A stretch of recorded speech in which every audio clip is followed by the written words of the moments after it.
Fiddlers. Short and sweet of it is get you a little barrier that you can herd them up against. Put you a little crook in it so that you can herd them down that barrier into another little barrier. Creates like a little V. They'll pile up in that V, and you just scoop them up. Are you gonna get pinched? Sure. Is it gonna kill you? Nope. I've never had one even break the skin, so it's not the end of the world. Grab you a whole handful of them bad boys and throw them in the bucket. You'll figure out how to scoop them up without getting pinched. I mean, I rarely ever get pinched. So yeah, that's probably close to $20 worth of Fiddlers in the bucket that I got in 30 seconds.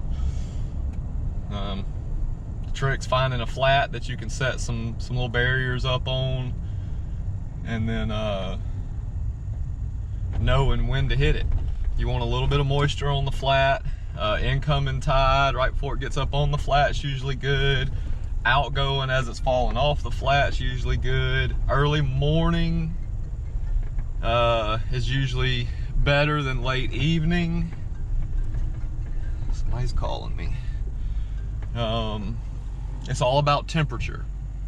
In the spring, you're gonna catch it when the sun's out real strong because they want to warm up. In the summertime, like it is now, you want a good overcast day so that it's not too hot and it's not drying the flat out too fast. So that's Fiddlers, short and sweet. Keeping them even easier. To keep the Fiddlers alive, I mean, you can use all kind of stuff. I just happen to have this like freezer deal here. Works really well. I've got it tilted a little so it holds water back here, a little sandy area. Dry on this side so they have somewhere to get out of the water. This little drain here drains the excess water. I fill this up once a day. That's salt water out of our shrimp tanks, and pour it to them. This is enough water in this gallon thing to fill that up back there and also flush some of the old down the drain. That's what you want. You know, cycling in fresh water, flushing out the old water. You could set up a drip system in here where it's constantly dripping in water. You can fill up one of these and drill you a little hole in the bottom so that it's constantly dripping in water. All kind of ways. You just need to refresh their water regularly. And they'll stay alive for weeks upon weeks. I've had up to 1,500 Fiddlers in this. It's probably 18 inches wide by maybe like 30 inches long. You can put a lot of Fiddlers in a small space. As long as you keep your water cycled out good, they'll stay alive fine.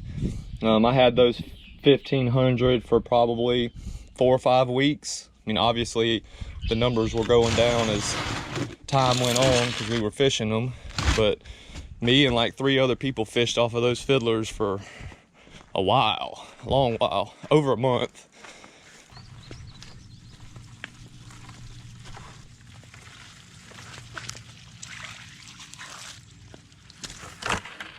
So these aren't really good runs. It's worth it. I mean, I'm getting probably 50 or 60 Fiddlers, 75 Fiddlers.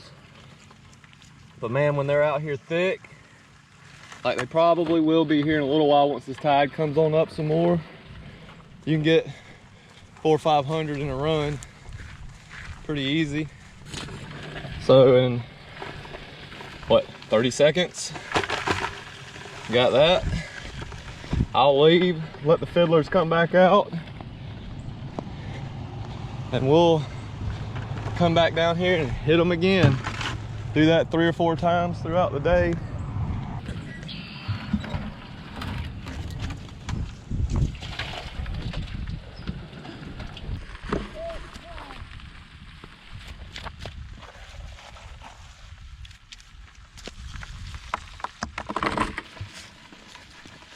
All right, bud, let's go. Cuz it's time to go catch a sheephead now. We got plenty of bait. Oh, there's a bunch over there, isn't there? It's hard to catch them in that grass though.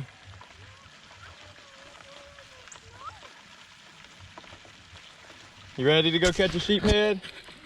Gotta fix it, remember? Oh, there he is. Reel him. Reel him. Oh, God. Reel him. You gotta keep reeling. There you go. Woo, we can eat that one. Yeah, we can eat that one. Woohoo! Yeah, man, we've caught what, 5 or 6 today? Maybe more than that. That's a little one. This one's eater size though. He's big enough for me to you to have for dinner. Yeah. He's 12 inches. Yeah. Big hook size. Just to show you, I had no fiddlers left when I started today. I've made quite a few trips past the little flat, but as you can see, fiddlers are easy bait.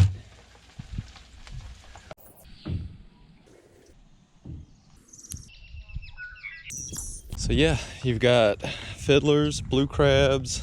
Another good crustacean is mud crabs.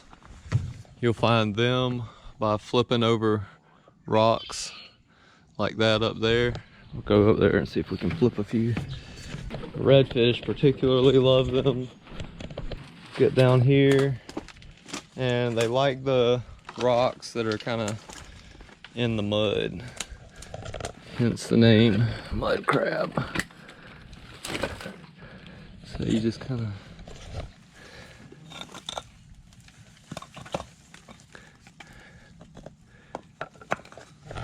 flip rocks till you find them, and what they look like is a little stone crab.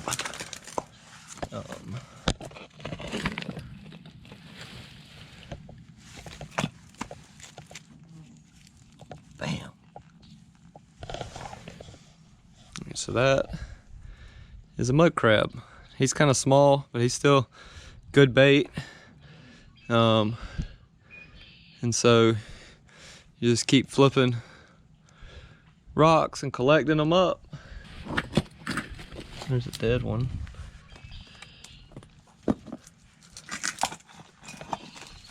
Oh, there went one.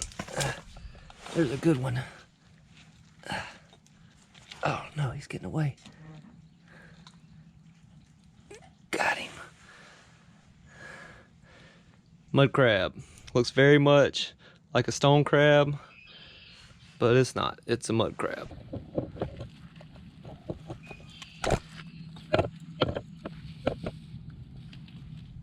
It's another little one.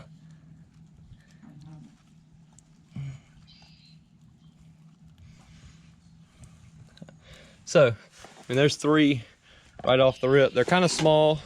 They get a little bit bigger than this. If you can get the bigger ones, those are particularly good for redfish bait. I'm gonna go put these in the fiddler habitat. They'll live with them.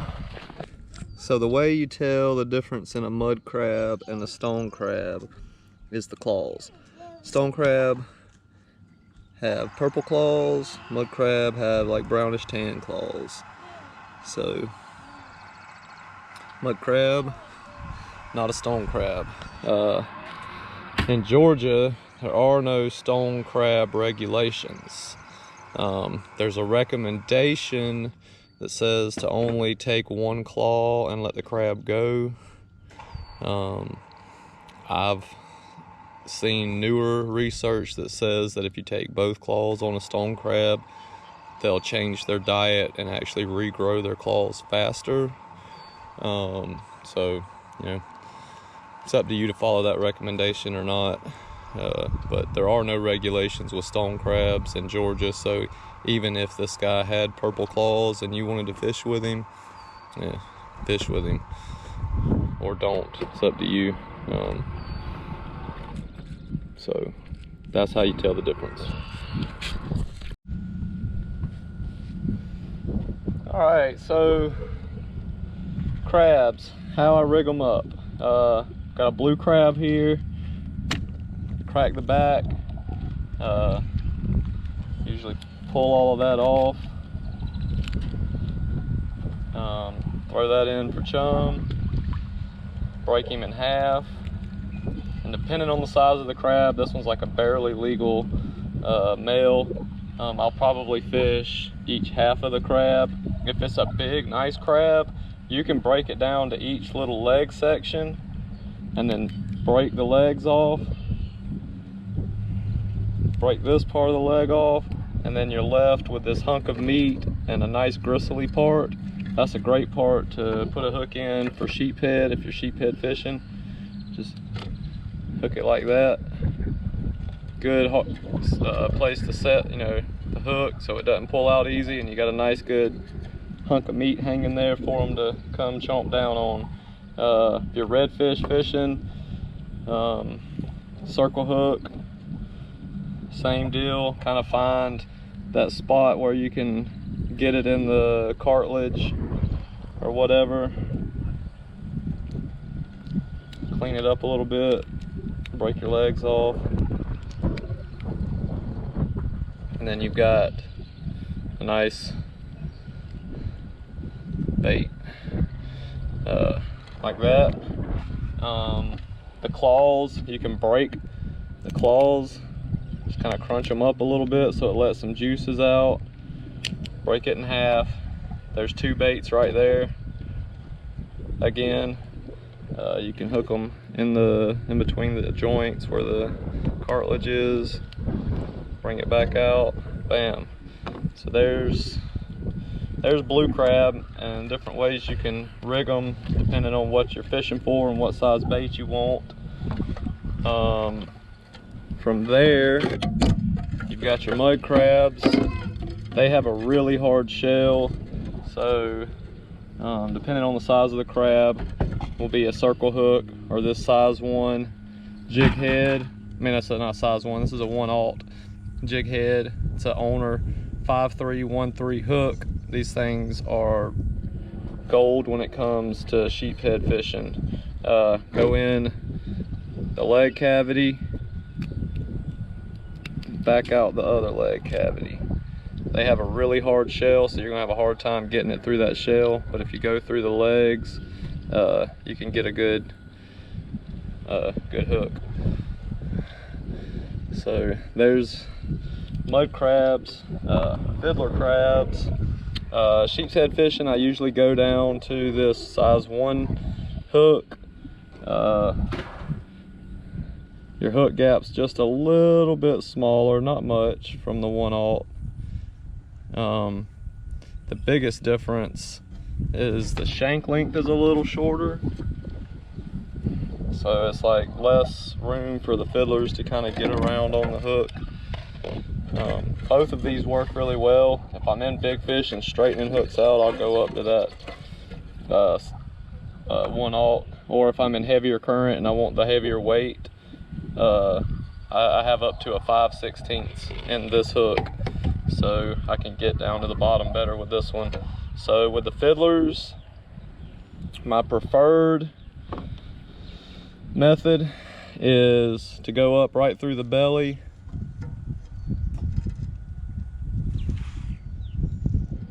out the back with just the hook tip. Don't quite get the barb all the way through, and that usually keeps him on the hook just like that. When the fish comes to bite, boom, can't help but get hooked. Usually gets them right in the top of the mouth, comes all the way through out the upper lip. These hooks are great sheep's head hooks. The other way I do it, sometimes your fiddlers will be close to molting and they'll be kind of soft and they fall apart real easy. So if you try to go through the shell, they just kind of fall apart. I can do it like the mud crab, in the leg hole,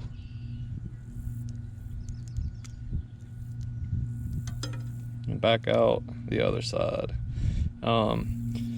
You're not right on the hook point when you do it like this, but you'll usually still catch them. So there's your two, careful buddy, there's your two fiddler setups. So that's got your mud crabs, your blue crabs, and your fiddlers. How I rig them, how I catch them.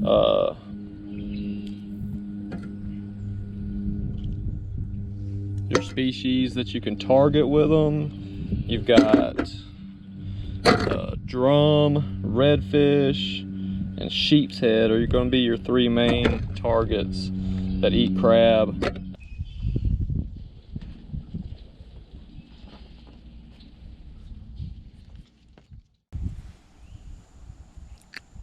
Let me know if y'all want to see some boat building. I built this one from a old John boat. Built that little orange one over there from an old John boat. We've got that little Johnson skiff that's about to get a floor put in it and the transom cut out so that it has a free flow transom. Unsinkable, shallow water, fishing machines. Comment on the video if you want to see me do some boat building, and we'll start putting some videos together of that as well. If you like the video about crabs, hit the like button.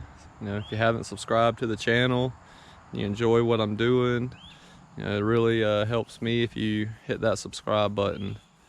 That's probably the biggest thing you can do to support the channel at this point. Got some new stuff coming with a website and some merch and all of that stuff, so y'all stay tuned. So yeah, that's it.